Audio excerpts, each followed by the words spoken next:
dengan genset atau dengan genset lainnya. Ketika sudah synchronize ya, beberapa parameter akan masuk ke sistem. Nah, di sistem ini ya akan masuk ke beberapa parameter-parameter lainnya atau LV seperti itu. Nah, tujuannya itu untuk melindungi adanya interest current atau lonjakan arus atau Halo sahabat engineer, hari ini kita akan bahas terkait dengan sinkronisasi pada genset. Jadi sebenarnya sinkronisasi pada genset itu adalah proses menyamakan beberapa parameter listrik dari genset dengan sumber listrik lainnya. Bisa dengan PLN atau dengan genset lain.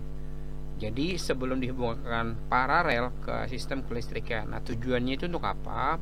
Jadi agar tidak terjadinya lonjakan arus atau interest current atau kerusakan peralatan saat genset masuk ke jaringan. Nah, ini adalah skematik gambar power listrik di gedung ya. Nah, pada biasanya kita tahu bahwa ada PLN atau perusahaan listrik negara, kemudian ada panel NV ya, medium voltage dengan tegangan 20 kV, serta ada trafo distribusi dengan tegangan incoming 20 kV serta outgoingnya 400 volt.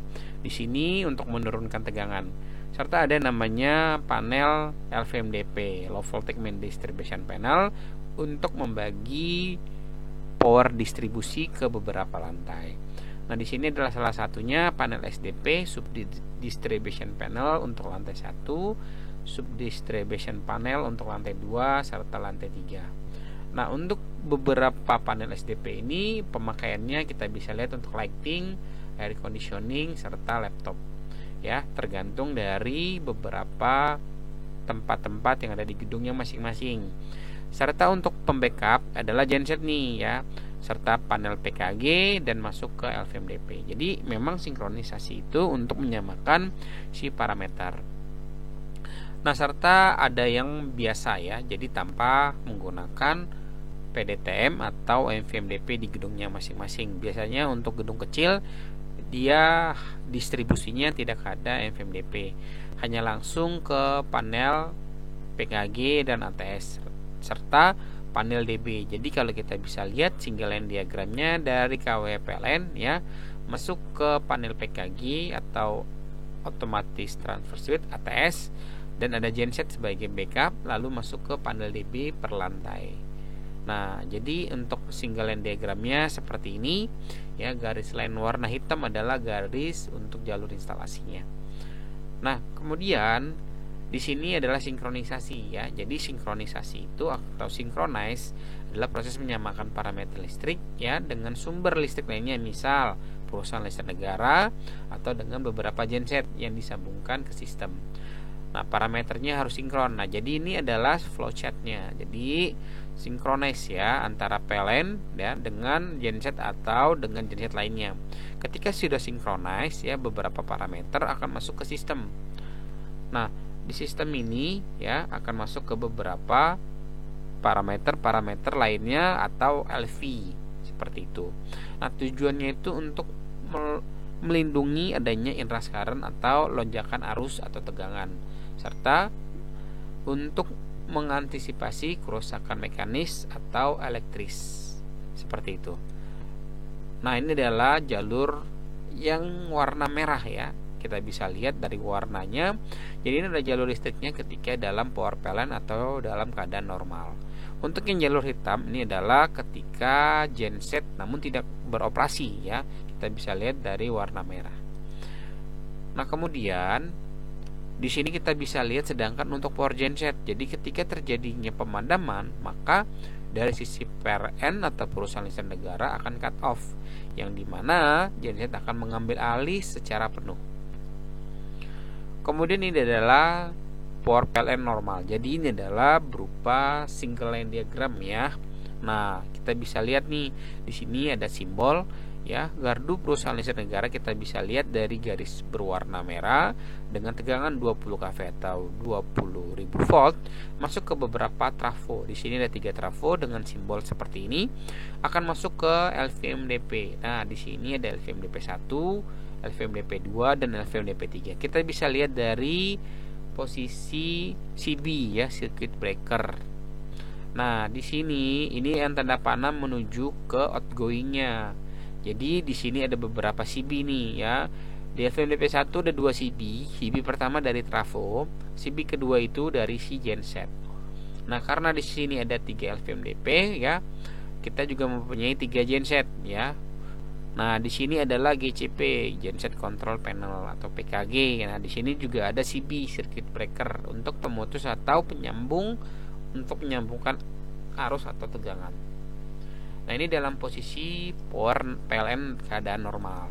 Kemudian gimana kalau power berikut di backup oleh genset? Nah, seperti inilah ketika posisi di backup genset. Maka yang instalasi ke gedung akan ada pemadaman ya, misalnya dari gardu PLN, maka distribusi PLN akan stop ya. Tidak ada arus atau tegangan yang masuk ke dalam sisi trafo, baik pun ya ataupun di sisi FMDP ya. Jadi memang power listrik akan di backup secara penuh menggunakan genset. Kita bisa lihat ya. Jadi di sini posisinya masih ngegantung ya di sisi CB.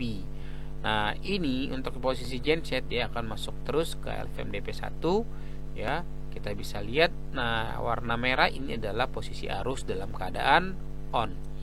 Kemudian nah, ketika keadaan on ya, maka load management akan aktif, di mana nanti dia akan running secara bersamaan untuk genset 1, genset 2 nih.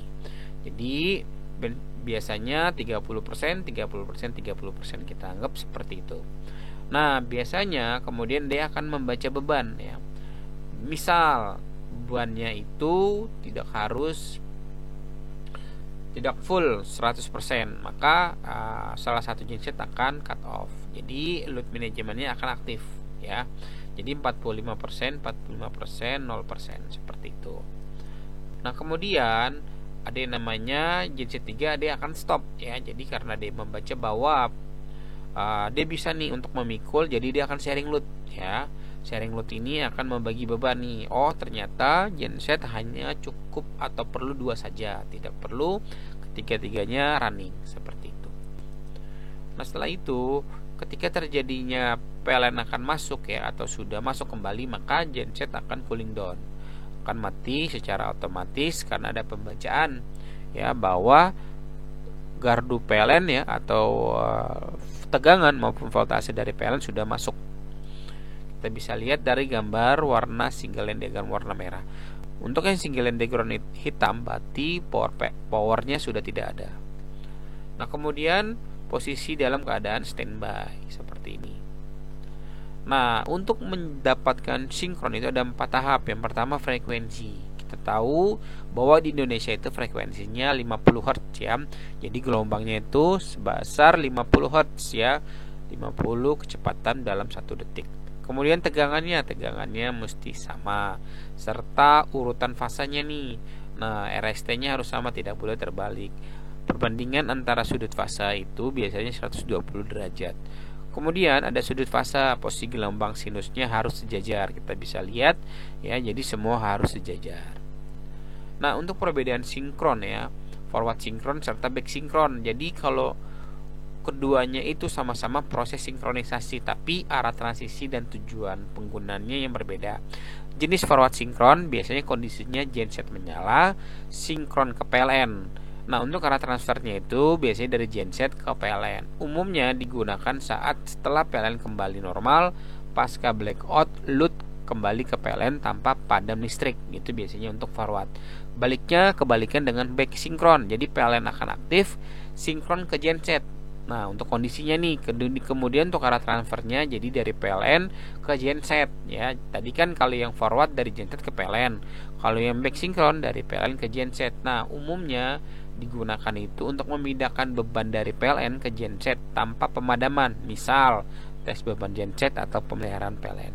Jadi kuncinya itu forward sinkron adalah beban kembali ke sumber PLN, back sinkron beban pindah ke sumber cadangan atau genset, seperti itu. Nah, kemudian cara kerja singkat biasanya forward sinkron, PLN sudah normal, kontrol genset mulai membaca parameter PLN, kemudian genset disinkron dengan PLN Sinkronnya itu tadi ya, tegangan, frekuensi, sudut fasa yang disamakan.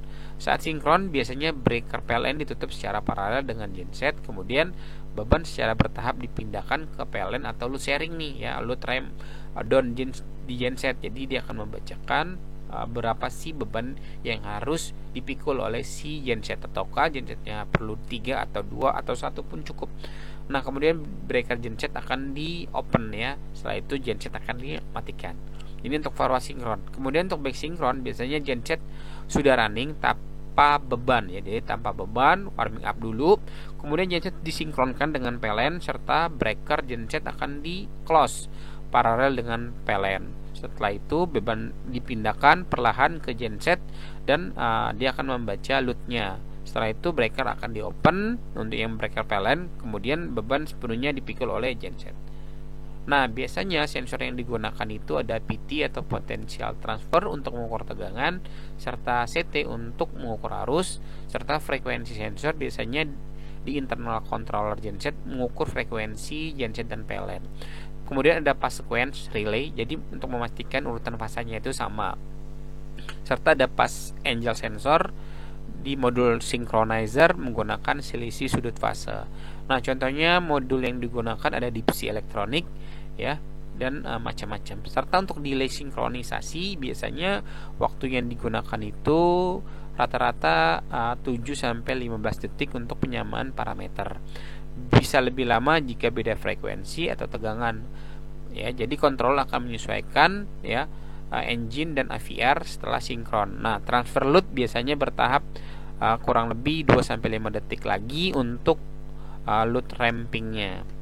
Nah, syarat untuk sinkron yang tadi ya, jadi agar bisa ditutup atau di close ya saat sinkron, parameternya harus masuk dengan toleransi. Yang pertama, perbedaan tegangan itu lebih dari kurang lebih 5% dari tegangan nominal, serta yang kedua perbedaan frekuensi kurang lebih 0,2 Hz, maksimal tuh 0,5 Hz. Yang ketiga adalah urutan fase harus sama, tidak boleh terbalik. Yang keempat, perbedaan sudut fase biasanya kurang dari 10 derajat ya. Idealnya itu kurang lebih 5 derajat. Jika salah satu syarat tidak terpenuhi, breaker tidak akan close ya, interlocknya akan main atau safety, seperti itu. Nah, kurang lebih seperti itu dari saya teman-teman ya. Jika ada masukan silahkan tulis di kolom komentar. Sekian dari video ini, salam engineer.